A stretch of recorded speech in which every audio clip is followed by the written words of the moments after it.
Good morning, my beautiful LinkedIn friends. No glasses. Also, my knees are better. Well, they're feeling a lot better. Let's hope I don't bump them up again. Thanks, sir. Run done. Knees. Okay. At the moment, let's see how it goes. All right, let's take Soap for a walk.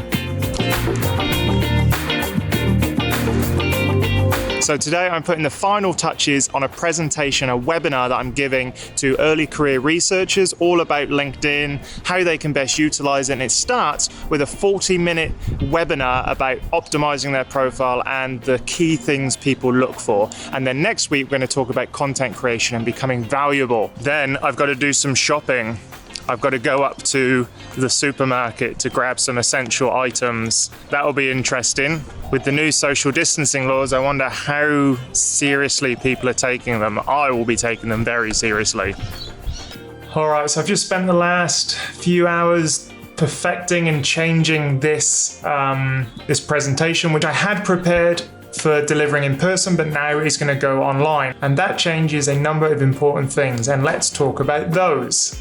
All right, so the top 3 things I think are important for changing from online to webinar is, first of all, far more slides. And it kind of flies in the face of everything you say about in-person presentations where you don't want to be flicking through loads of slides. But when people are only looking at their computer screen, you have to give them stuff to look at quite often. So splitting up the bullet points and also examples over multiple slides is going to be far more interesting than a single slide up for ages with a voice going on in the background or you down in the corner. The second thing is about having high contrast. So I've got a black background with a bright blue and slightly off-white color text. And that's important because you don't know what size screen people are viewing this on. So nice big text with nice big contrast, that's where it's at.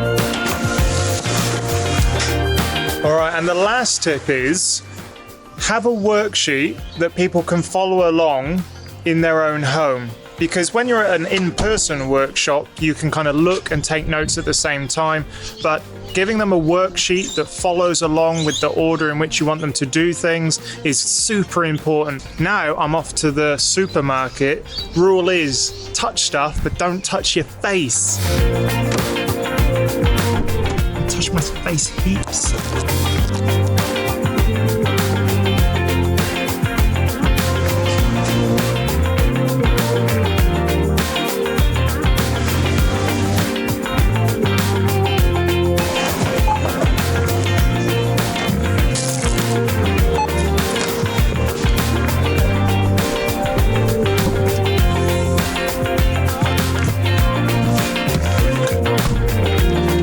Mission successful. I think I haven't touched my face, and it was super quiet.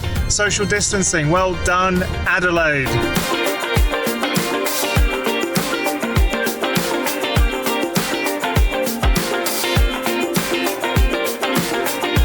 All right then, LinkedIn, that's the end of the day. So let me know in the comments, what was I even talking about today? Let me know in the comments your top tips for creating a webinar. Is there anything I've missed? Is there anything you swear by? Let me know. Remember to keep physical distancing. You got this, and I'll speak to you tomorrow. Get in my beard.